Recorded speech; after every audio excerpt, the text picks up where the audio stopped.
More schools that are outlying schools in 10 days' time and send it out to them, and we'll reconstruct it and put it out for the Thursday so that many people can find out, look at this longest tubaloo in the world. It's just going that way. We're going to find out what that's all about, I'm sure. So welcome this afternoon. It's great to see you all here. What the topic for today is pacing your lesson, pacing your week, pacing your term, pacing the year, and how does synthetic phonics fit into everything else. And Deborah Silverlock is here, and she has a paper that she's put together with some speech pathologists saying this is a good way to pace out the year. These are possibilities for the year. I've got an example of a lesson plan structure for this term for our pre-primaries.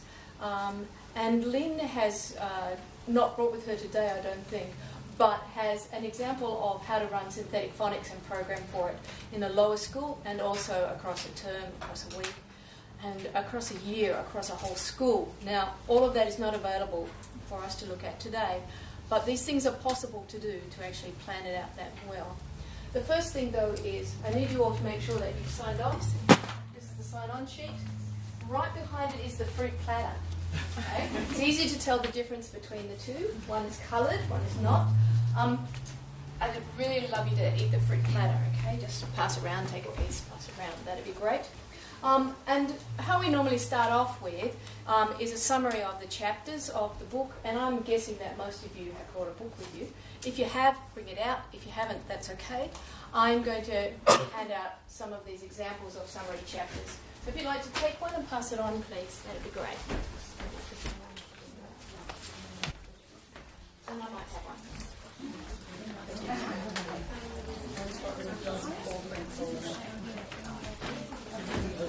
Mel, I need to know where to stand here, or I'm going to be out of your camera range. In this sort of section is all right? Yes.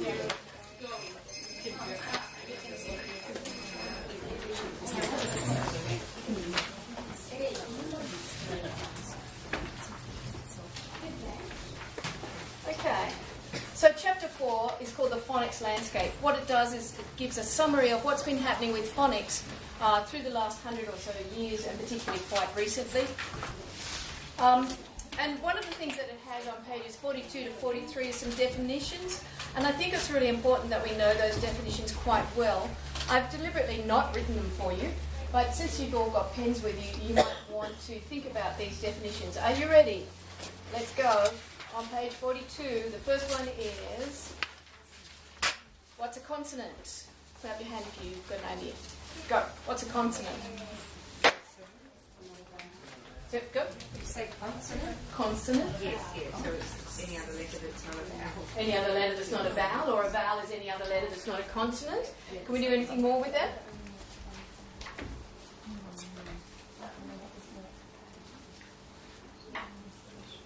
No? Okay. Let me give you Isabel Beck's definition. She says, a consonant grapheme is a class of speech sounds that is pronounced with a partial obstruction of the airway.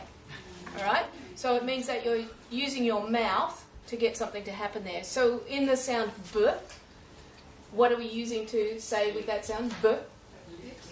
Using our lips. Megan, you get to come in here at any moment now so that we use the right terminology, okay? So B, we're using our lips, we're putting them together, B.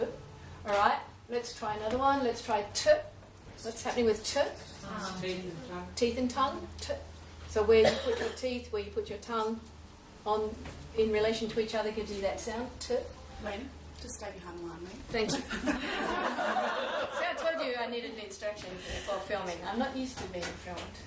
All right, so we've got consonants happening, so it's a partial obstruction of the airway.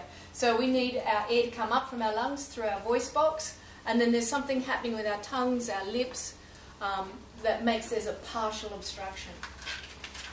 If we were living in Africa, we might have a click language, and a click language happens by us breathing in and making a sound. So if everybody go like that, that's because we're breathing in. There's a sound happening like that because we're breathing in. It's not a going out sound. All right, short vowels. Definition of short vowels. It's not a long vowel, and it's not a consonant. And so what we have is, if we're saying that with our The sound of the vowel happens within our mouth, between our upper palate, lower where our tongue is, and to the sides. So if you say a, so let's do the short vowels. A, e, o, a. Now there's some things happening in our mouth there, so try a again. Can you describe what's happening for a? A. Look at everybody's mouths. Everybody do it? To everybody across the room. A. What's happening with the jaw? Dropping down, dropping across.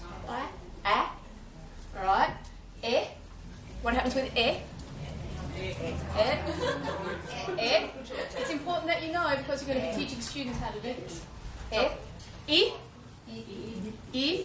Now do e again. E. And now do e. E. Really similar, aren't they? Right, with your mouth construction, it's really quite similar. And some of our students find it difficult to hear the difference. E and e. All right, o. O. What's happening with the o? Mouth open. Nothing. It's in an o sound, o position, isn't it? O. It actually can show it. Nice one for little kids is have a look in the mirror and do an o and draw with dipstick. O. You can actually draw the O. It's really quite sweet for little ones that are finding it tricky. All right, and the last one is A. Everybody do A. A. So a really big jaw drop. A. Yeah. And things are happening with your tongues as well, aren't they? They're not just staying always at the bottom. There's some that are in the middle and some that are back. Is that right, Megan? Am I getting that right? I need you to be checking. I don't want to be lying here. Okay. Those are short vowels. Okay, why do you think we call them short vowels? Short sound. Okay, excellent. Consonant blends or consonant clusters, what are they? So a consonant? So like B and L, okay? So bull, or S and T, st. Those are consonant clusters. And we need to know about those. Sometimes they can trip up our students and they can come at the beginning of a word and an end of a word. So an example at the end of the word is the letters MP at the end of the word lump. Okay? And what's important about those is we can sound them out, we can count them. So the word lump, ul, a, p. If the students are hearing the 4 sounds, then they'll get the consonants and they'll be able to write them down. Are you doing this with your students? So if you have your left hand up, and you're hearing the word, and you're sounding out with your left hand, your right hand can be writing. Okay, so it's a really nice advantage. So, ul, a, p, ul, a, p. I've got it. I've got all 4 sounds happening in the word, and I'm basing it on what I'm hearing. Okay, so consonant clusters is good. Important for anybody over 21. To realise that in the olden days, some of our older teachers were taught that b and ul together was making 1 sound. It actually doesn't, it makes 2. Okay, b, ul. And that's what we're basing around. So that's good to have that happening. Alright, over consonant digraphs. Consonant digraphs. Digraph. 2 letters, 1 sound. So, we have an example? Sh, or ch, or thanks, Steph. I need a friend. Sh. So you can write that down on your sheet. So consonant digraph, SH, CH, TH. Excellent. CVCE words. Do you know what they are? So consonant, vowel, consonant with an E on the end. Can you give an example? Hope. Hope and hop versus hop, for example. Okay, hope. So h, o, h. And then you've got the E on the end. Now, sometimes people say that's a silent E on the end, but we can actually use really technical language because we're teachers. We know it all. Here we go. The technical language for this is a split vowel digraph. So a vowel digraph is 2 vowels together. So like double E, EA, whatever. But it's split, okay, usually by a consonant there. So in hope, it's H-O-P-E. The P is actually acting as a divider, as a splitter between the 2 vowels. So it's a split vowel digraph. Got it? You can share it with your pre-primaries tomorrow. Excellent. CVVC words. Consonant, vowel, vowel, consonant. Can you think of an example? Rain, boat. So 2 vowels in the middle. We can call them a vowel digraph. And it's not split, they're together. And the general rule is about those? They say one sound. Yep, so in the olden days we would use the little rhymy thing that said 2 vowels go walking and the first one does the talking. Yep, so that gives you the long vowel sound. So in boat, the O does the lengthening.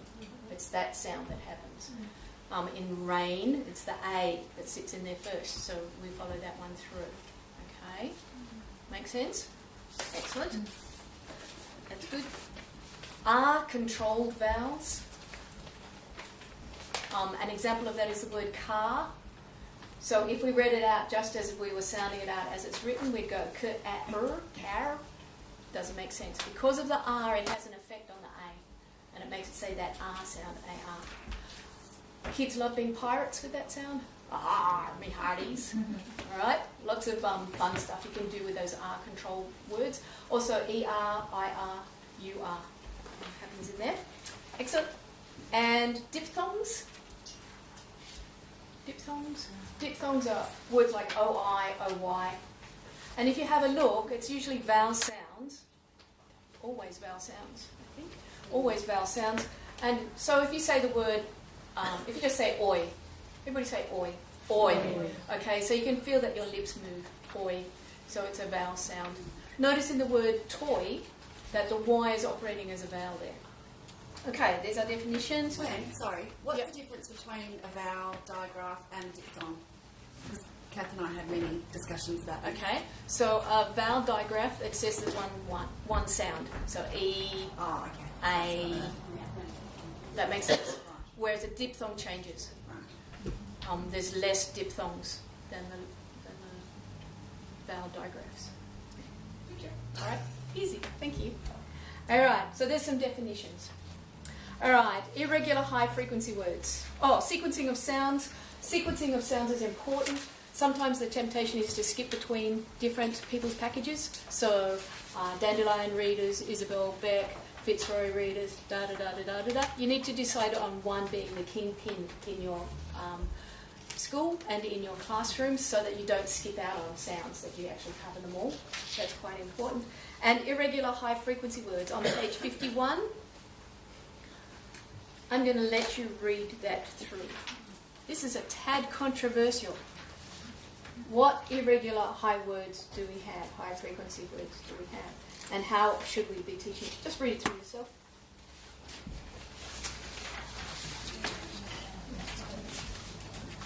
First page.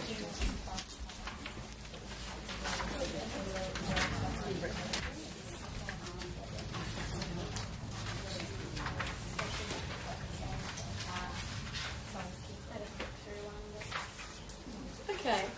As you're reading that through, you might want some examples that you might be teaching your students. And the third page in has, this comes from the Dandelion Readers Support Package. And it has the regular high-frequency words and the irregular high-frequency words. And Isabel Beck at this point is talking about the irregular high-frequency words. You've just got to learn it by looking at them and repeating them in fun ways. But she also says you need to have books to be running with them. They shouldn't be taught just in isolation, but they should be taught with texts. And that's why in the Dandelion Readers and Launches, they've got this list set up so that you can actually work out what sight words you want to be teaching your children that week. So they know, here's an order, here's a frequency, and they're going to need it and come across it in text. Notice that it's hard to teach these words because they're phonically irregular. There are some explanations for them, but it's tricky stuff. And so for young ones where they're just learning, you can teach them as sight words, camera words, high frequency words, but make sure that they hang on into text. The other thing that you need to make sure of is that your students actually have these words in their vocab. We have students at our school, and maybe you don't at yours, but we do, who come into us saying, me go toilet, me go toilet. All right, we actually need to teach them how to use I. I is not a word that sits in Aboriginal English, and you need to be careful that they've got the concept as well. What does I mean? And they need to be using it orally as well. So, sight words.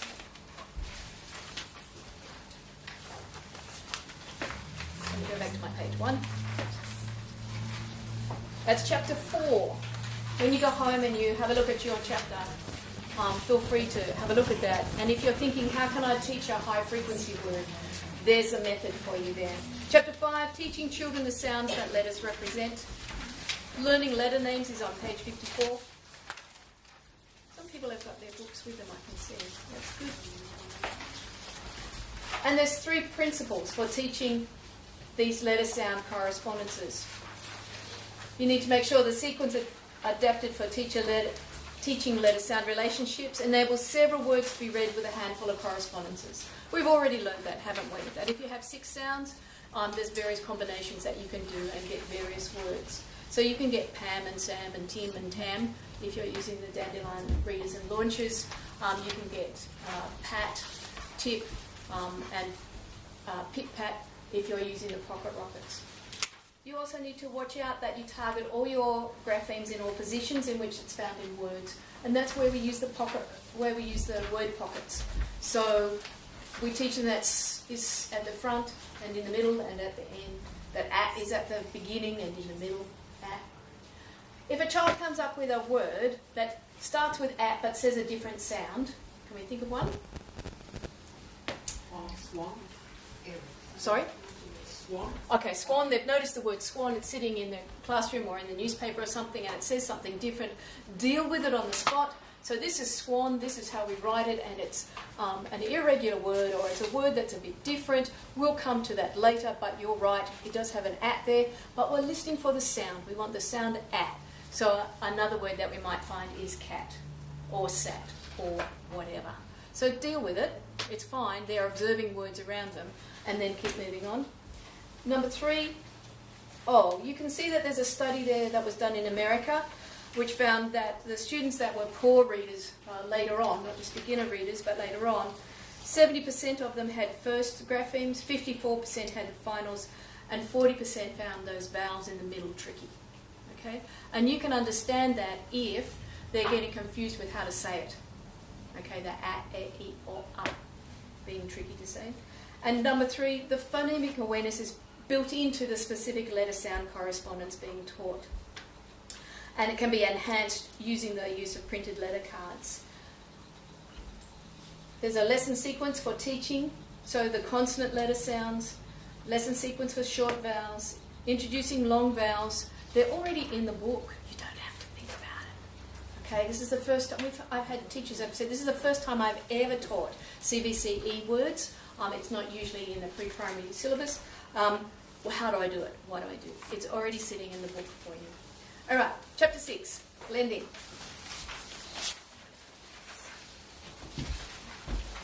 Blending can be tricky for your students. Put up your hand if you found that. I'm currently taking the lowest 4 students in each of our 3 pre-primary classrooms, and it's one of the things that I find very hard to do. And here are some things. It's important that you do teach blending from the beginning and not just teach sounds. They need to be able to blend. They need to be able to read the words, sound them out, and write them down.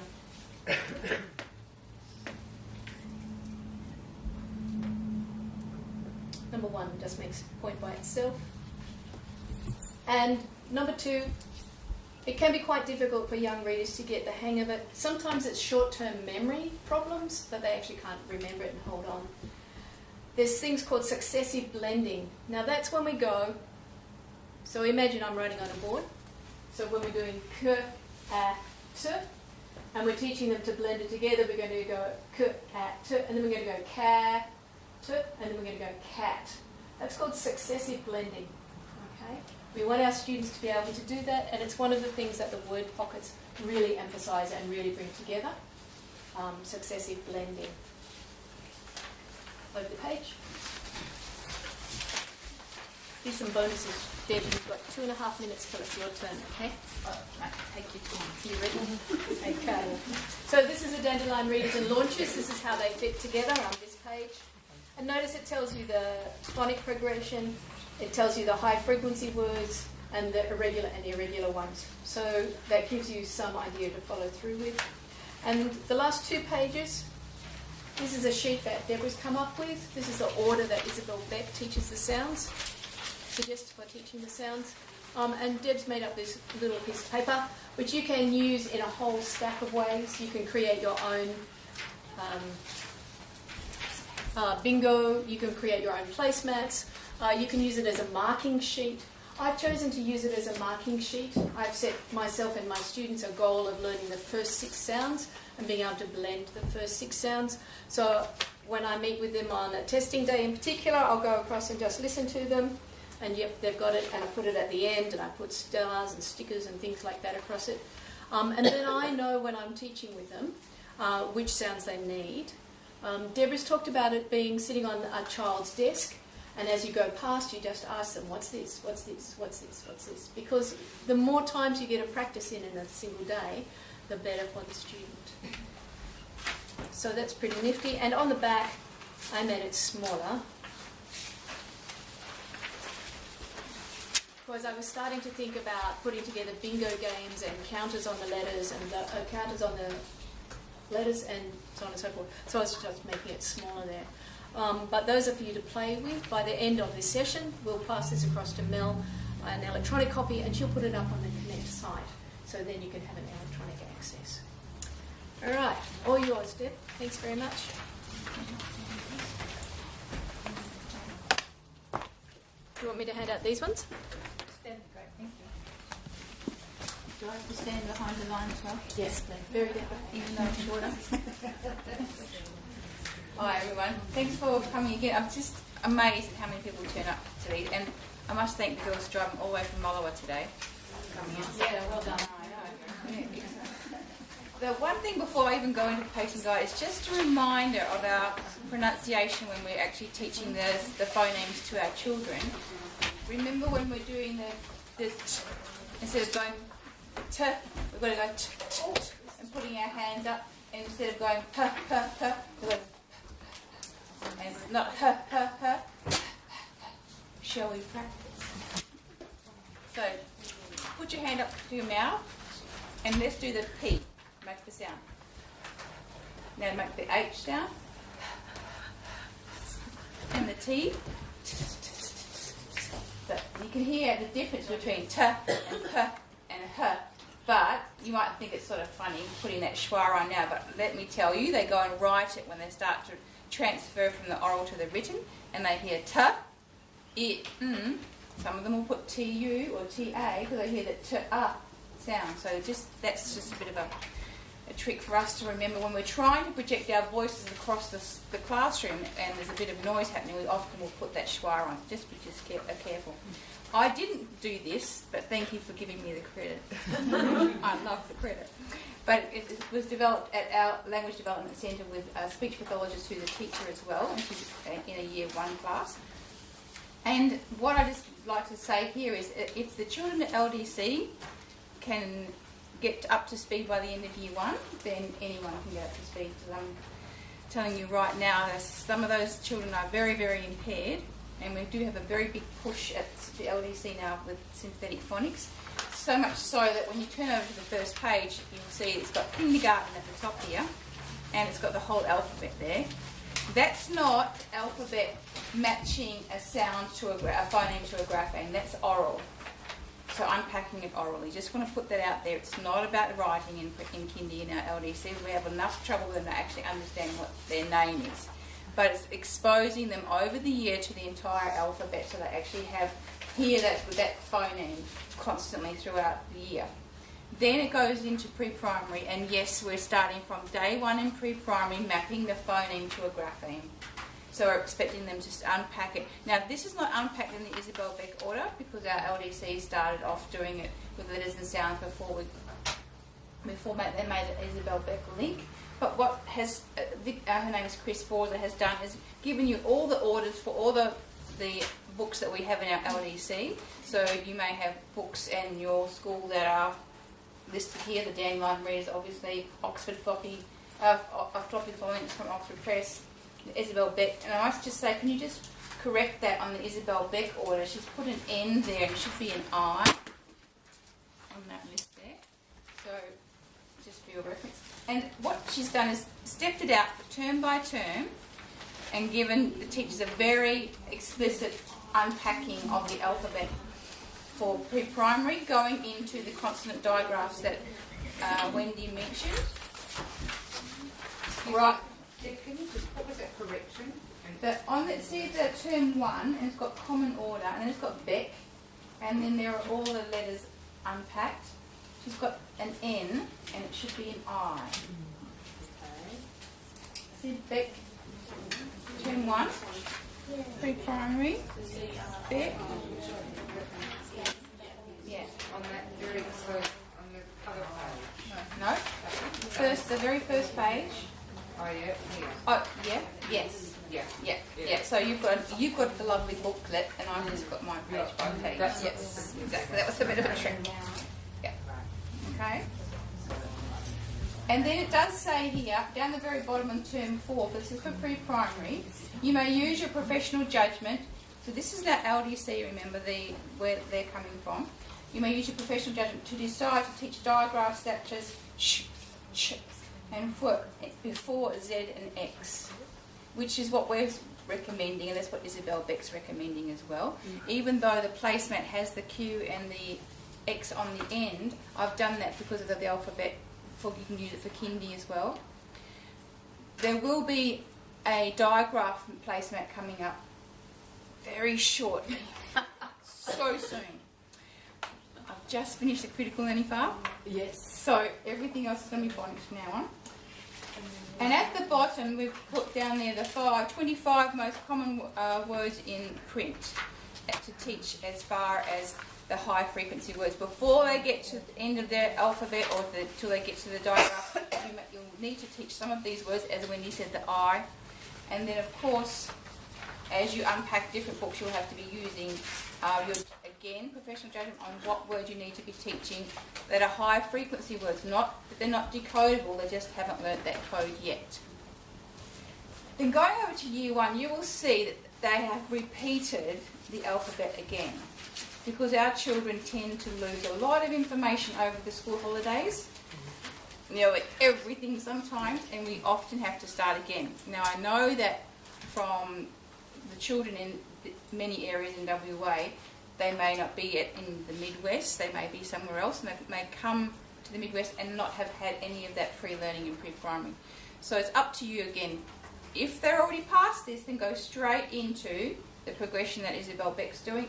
You're not having to revise, but I would be revising constantly, as Isabel Beck does, with those children that are struggling, and making sure that you're not just sort of keeping them stagnant in their little group and differentiating too much by keeping them apart from the others when new things are being introduced. That's really key, that everyone hears them, all the messages all the time. So if you differentiate across your school and they all go out to different, and you cross-set, and you've got those children in year 2 that are cross-setting lower, they still need to hear the sounds when they go back into the class that you've been introducing in your class too. Yeah, does that make sense? Then it goes on and just gives you the unpacking of, or combining of the phonemes to make words. Exactly the same as Isabel Beck, except it's following the letters and sounds progression. Exactly the same. It gives you word lists, etc., all the way through using the medial vowel, and then it gives you little captions. So I just found out what a caption was, because I had to say to Megan, why she called it a caption? Because it's not a whole sentence. Thank you, Megan. It could be a phrase. So you can be using that for reading, or for dictation, or for spelling, those little captions, or just for testing, obviously. And then they're mapping in some of those high frequency words they might need to be using in their reading as well.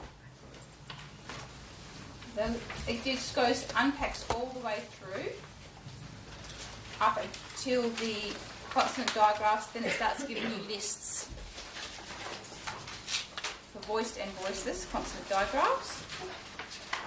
When I was young, only a few years ago, we were taught that you unpack, there was ing, ang, ong, and ing, and thank you.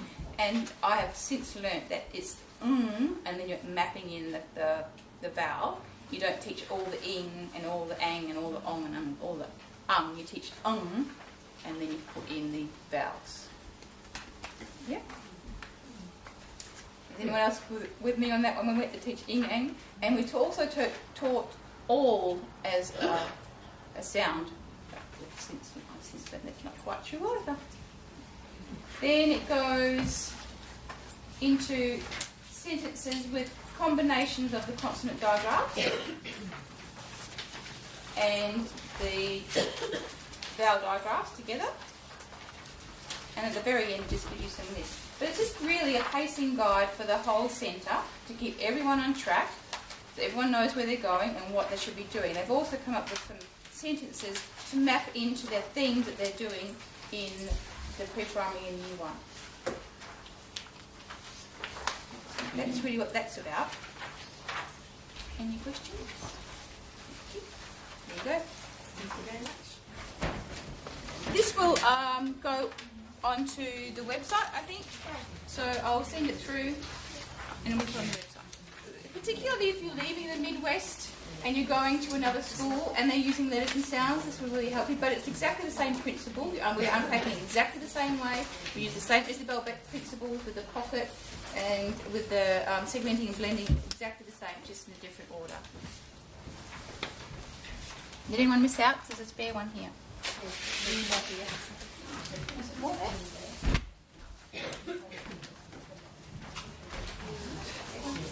This is an example of programming for the term for pre-primary.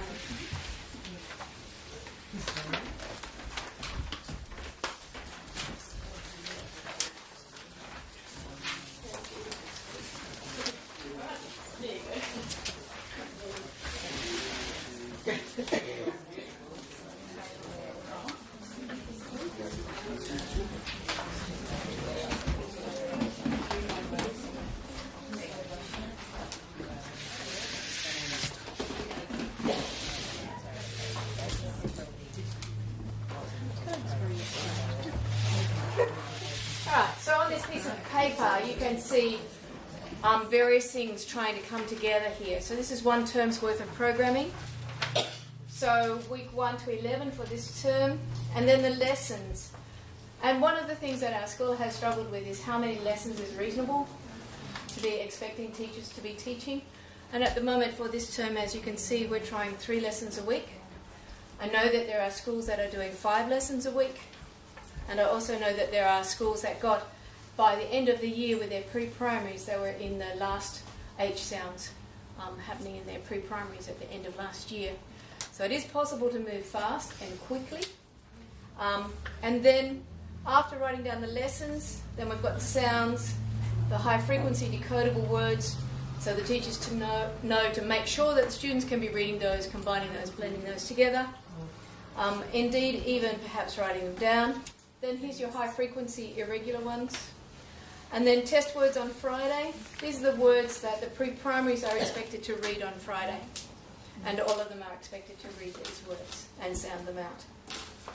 Then the launches are the books that we run as a reading series. Your students that are perhaps finding things really hard might do 4 different books, or might do one the same book for the week. Or perhaps your fast readers might do multiple books. It depends on how you're thinking, and it depends on how your students are running as to what you might do there. But you can see that by the end of this term, we're expecting our pre-primary students to be down to Unit 12. And looking at words like shop, rash, ship, fish and me, you can see that we've got an irregular word on the end of each of those. There's new sounds coming. There's handwriting coming. There's spelling and writing practicing. And there's decodable texts. And so what that was trying to do was to put all of that together for pre-primary. Yeah, that's what we were trying to do there. Can you guys advise how often handwriting should be done optimally in pre-primary? Every day. Like an actual lesson, not No, just I think you should be explicitly teaching your phoneme, grapheme, map at least 2 or 3 times a week, but I think it needs to be practiced every day. The more you can do it the earlier on, the better it will be for their spelling later on. So, and that's sort of done, research is saying that the more fluent and the more automatic your handwriting is, the better you will be at spelling later. And that also means that as you're going through the grades, it doesn't mean you just drop off your handwriting. You should be doing some explicit teaching of handwriting at least 3 times a week, right through to year 6. But with pre-primary, when they're first starting, I would be doing a lot of practice. You know, and it doesn't mean half an hour, it means 5 minutes. I know that some schools are doing it every day in pre-primary and across the grades, but the faster they can be, the better that they'll be. And it will map to their reading as well. So one of the things that I'm doing with my lowest students, so I have a lowest student, one of my lowest pre-primary students can read these words written today, and I've dated it and have her name here. So Matt, Tap, Sat, Tam, Cat, Tip. And she can write most of those words now as well. And that's our lowest pre-primaries are capable of doing that now. And we're doing writing of some sort every day. So sometimes it's on whiteboards, sometimes it's on pieces of paper, sometimes it's outside, but every day they're reading. So I'm really happy with that progress for our lowest students. And I'm looking for blending. I'm particularly looking for blending, sounding out, writing it down, segmenting, but also for blending. She knows these sounds quite happily. I want her to be able to blend, and that's what I'm trying to do with my students. Right, Deb, anything else you'd like to say? People, are there any questions? We have 2 minutes for questions. Any questions? Our pre-primaries were doing something like today. We were doing count the sounds in the word and then write the sounds and blend them together. Lovely. But the thing that's stopping ours is, and we are doing handwriting, so each phoneme we introduce, we do some sort of activity where they're learning the formation, where to start, and then the next day we do handwriting of that. But that's the biggest thing with our writing is matching the letter. They know the sound, they know what sound they have to use, but they just can't remember what letter. Do you have the sound strips on the desks? Yes. Yep. They just sort of are going, and we've got them around the room, and you're saying, but not our ones, but our children who are at risk. Yes. They're the ones that they just cannot, they can't recall.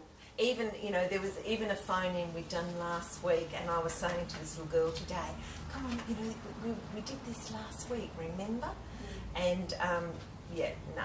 She knew the sound, she's like, I just can't remember how to write it. Yeah, so it has to become that automatic. Yeah.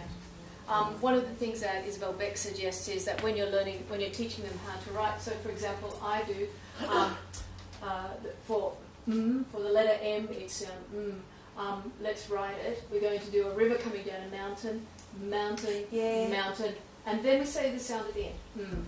So to make sure that sound is incorporated into the handwriting. We talk it through when we're modelling it. We talk it through and we start and we have the lines and we divide the lines into halves and we talk it through and we say little rhymes and all sorts of things. Yep. But we have that half a dozen that just cannot do that matching. And that's what seems to be holding them back. the progress. Sometimes children with a working memory issue don't need extra things to remember as well. So sometimes you think you're doing the right thing and teaching them all these lovely poems and things that they have to remember. What actually they are remembering is the poem and not really what they're trying to be doing. Yeah. So there's a bit of a yin and a yang to this. You've got to decide whether it's really important to teach the poetry or the mood or the saying or whatever, or for those little ones you're just about repeated practice. Yep. So that their working memory is freed from all of that. I think it's very different handwriting, because I've same thing dilemma with the whole how many times and blah, blah. So now I'm thinking, well, any chance I can give them, they'll get.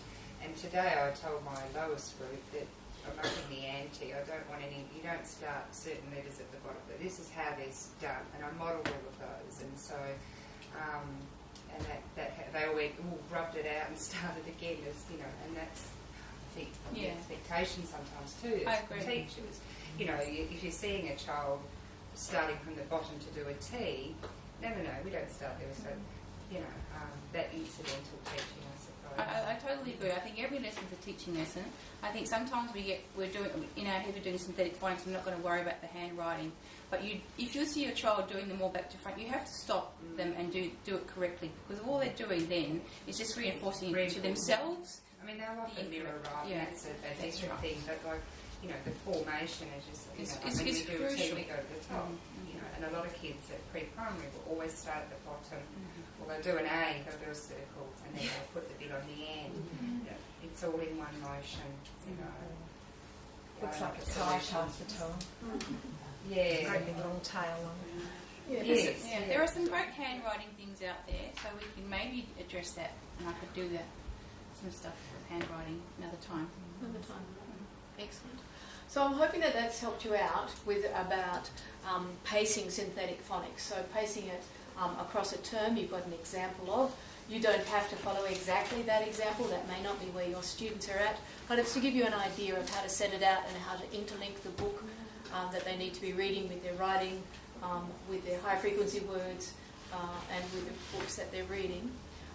And also the pace of a lesson, the lesson pace of an actual lesson needs to be quite quick. I think usually about 20-30 minutes should be a lesson as you're introducing a new sound and doing some activities with it. Now, we have the opportunity of having a walk through the school and to see some classrooms. I just want to take 5 minutes. Some people have brought resources. There is this Tuvalu thing happening over here, which I'm just dying to ask about. Would you like to share with us these resources that you've got? Don't would you mind? Yeah. Thank you.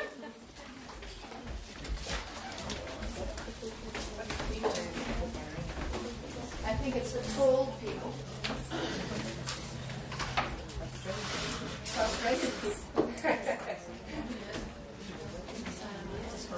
So this is a phone-in game that we play at school when they have a little bit of knowledge about, you know, most of the phonemes.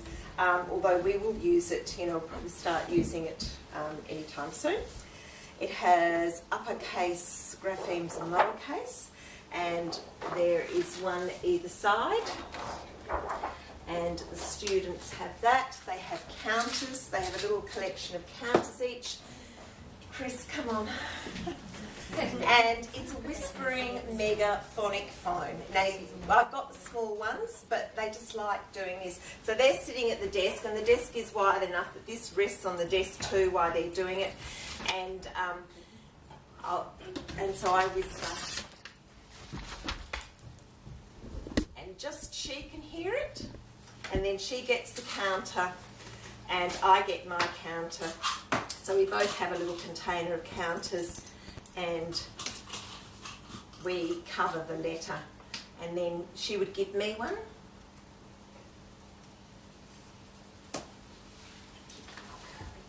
Oh, no, it wasn't a kicking or curly. What was it? Didn't get that one. Give me another one. We're not as, our hearing's not as good as the kids.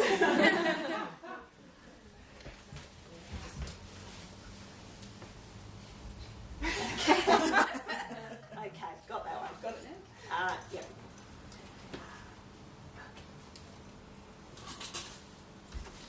And then it might be, depending on how many children we want to get through, it might be that they do 6 each and then they remove the barrier and they check, and we might get them to say them again or give the letter name if they're in, you know, so they're doing the phoneme on the, when it's going down, and they might give us the letter name, or they might say whether it's an uppercase or lowercase.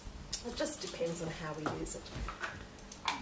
And it's just particular, I mean, we have the phonics phones too, but this is because it's all the whispering, and, you know, they're a bit surprised at the fact that you can actually hear it. So they like playing that. I love it. I think that would really aid quiet classrooms. That's great. I've never seen it before. Thank you so much. We might take some photos of that and put it up on the web. I have got some photos. That would be great. Yes, I will try and show them. Has anybody else got any other resources with them? please remember to bring them along. It just makes it so much exciting and different. I want to share a couple of things. This is one of the things I'm using with our lowest students. We've got coloured pegs, and the pegs are coloured according to their sound. So D is the orange ones, T is the blue ones. What this does is help me across, when I'm working with a little group across, I can actually see quite quickly who's got them in the right order. I've got an A, which is a pink one, and I would tell them the words coming out of the Isabel Beck program that I might want to use with these. I've also got an and a S as well. And so we make up various words, and I might make them up on my cup and say, can you make them up on your cup? I might tell them, everybody pick up the S, pick up the A, pick up the T. I might use, put this at the beginning, put this at the end, put this in the middle, those sorts of terminology. So if I had a word like mat, one of the things that my group likes is really big actions. The actions are moving around people, and so we do a coming up like this, so up and over the head, and then an A, and then a T as well. And sometimes we'll say them quite quickly, like A, T, and sometimes we'll drag it out according to if I'm wanting segmenting or blending to come. So we might do a A, T, or I might do over the head, A, T. So dragging it out or putting it together. They like that quite a bit, and what I like as well is that it has some fun motor actions coming, and it also keeps them engaged a little bit. And I can tell by the colours what's happening quite quickly across the grouping, and that's relatively inexpensive to run with. I've also got a set of cars, and we play parking the cars. We park the cars in the sound or the at sound or the t sound. They love the cars. That works really well. So can I just say something with the cars? Yep. Up in Carnarvon, they're using the cars for their blending for the boys. So they're doing, they're just going running one across one line. Running across the word. Love and it. the boys love it. I've got a video of them using it, and they just always wanting to blend Excellent. with their car. And the other one is robot talk. The idea of this is that, again, the idea of an action. So my boys particularly like being robots. So we do robot walking, but we also do robot talking. So if the word's mat, we're going to go at. And again, according to what you're looking for, you can do that as a segmenting or a blending. So you can make it quite quick. At. Those are the sounds. Or if I want to extend it out, I can do slow robot talking. We can go at. What's the word? Mat. That's really nice. The guys really like it. And today what I did was put the word at the end. So they've been practicing going backwards and forwards, and they had to step it out themselves by reading the word. It wasn't me just doing orally telling them. They could step it out from the word, so they could go mat as they read the word, which was sort of quite nice. So those are some activities I'm doing, and I've discovered the magic of a teddy bear. I have lots of kids with amazing behaviour sitting in my little groups. And TED works really well, and TED can be listening to somebody reading, or TED himself can be taken and shown how to read. But just having something to hold that's softening the students, I think. It's just calming them down, and that's really great. And sometimes I use it as a reward. You've read really well, you can have TED to hold. Can you show TED how to read, or whatever.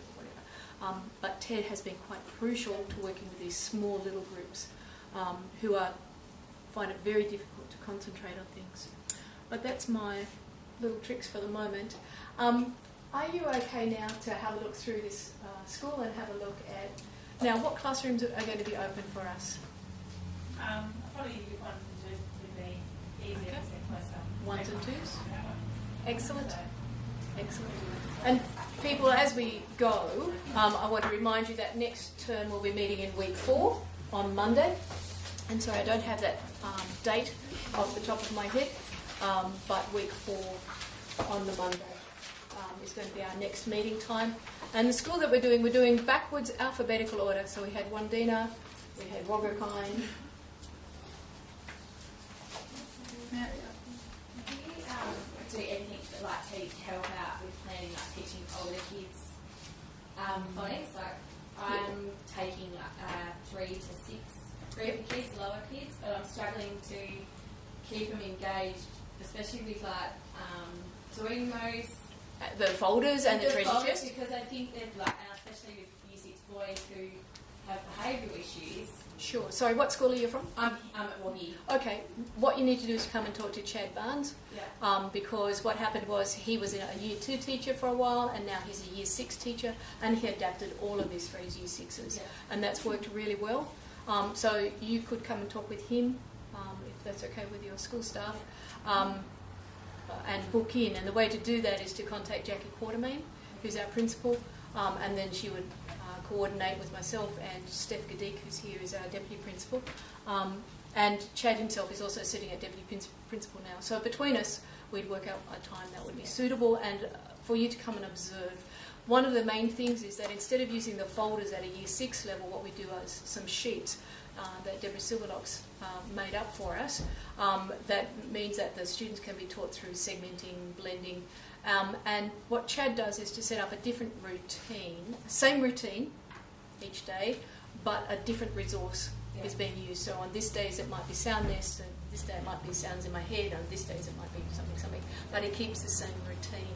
And it's that routine that I think is really key to these students, making good progress on. All right, now, does anybody need to connect with anybody else? If you are a pre-primary teacher, do you want to just put up your hand? Do you all know each other? You all know that you're pre-primary teachers, you can talk to each other, email each other. Right, excellent. Year 1s, can you put your Year 1s? Okay, have you 3 teachers met each other before? Do you know you exist? Yeah. Yeah, you've got emails, all that, right? Excellent. Year 2s? Excellent. Year 2s, do you all know each other? You may not. No? Year 2s, do you want to just mingle here perhaps? Swap each other's emails so you can stay in contact with each other, that'd be great. Year 3s? Year 3s? Here's 2 Year 3s, talk to each other. You have found somebody that's also interested in synthetic phonics and Year 3s, so that's important. Year 4s? 5s? 6s? High schoolers? How high schooler? Yeah. Was this at all helpful for you? Not really. Helping us figure out as a direction when we want to go to the high school now in 7th. Yeah. So we're kind of still in a planning phase to figure out how are we going to cope with kids who can't read. Yeah. We're getting there. Yeah. Yeah.